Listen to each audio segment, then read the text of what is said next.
બોલો મનીષભાઈ, શું તકલીફ હતી તમને? મારું નામ મનીષ શશિકાંત ડૉક્ટર છે અને 6-7 મહિનાથી એકદમ એલર્જી હતી ને ખંજવાળ આવી જાય, સોજા આવી જાય, એ તરફ નહોતું બધું. એટલે પેલું સીડવા ટાઈપની એલર્જી હતી ને સોજા પણ આવી જાય ને દવા લેવું ત્યાં સુધી સારું રહી. પછી મેં મિતેશભાઈ પાસે ગયો. એ 6 મહિના રહ્યું, એમાં તમે દવાઓ ઘણી કરી ને? ઘણી દવા ઘણી કરી, એમાં કશો ફેર નહીં એમાં કશો ફેર પડ્યો નથી મને. પછી આપણે તમે મારી પાસે આવ્યા. પછી મિતેશભાઈને મળ્યો ને મિતેશભાઈ પાસે મેં આયુર્વેદિક દવાની કરાવી એમની પાસે. એ આપણે દવા કરાવવા સાથે મેં તમને સલાહ આપી કે તમે રિપોર્ટ પણ કરાવો. રિપોર્ટ પણ કરાવ્યો, સલાહ પણ આપી, રિપોર્ટ પણ કરાવ્યો. રિપોર્ટની અંદર આવ્યું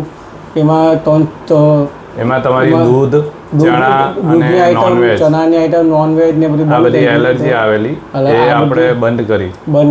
અને બંધ કર્યા પછી આપણે આ આયુર્વેદિક દવા ચાલુ કરી. 3 મહિના દવા ચાલી. પછી ધીરે ધીરે ચાલુ કર્યું, બધું જમવાનું પણ ચાલુ કર્યું. પછી દવા પણ ચાલુ કરી, એની સાથે એલર્જી પણ બધી ખંજવાળ બધું બંધ થઈ ગયું. દવા પણ ચાલુ. દવા અત્યારે સંપૂર્ણ વ્યવસ્થિત છે એકદમ. એટલે 3 મહિના તમે આયુર્વેદિક દવા લીધી, એમાં તમારી એલર્જી જતી રહી.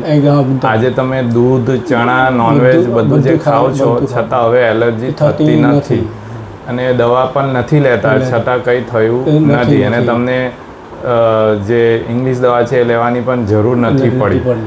એનો મતલબ છે કે તમારી એલર્જી સંપૂર્ણપણે જતી રહી.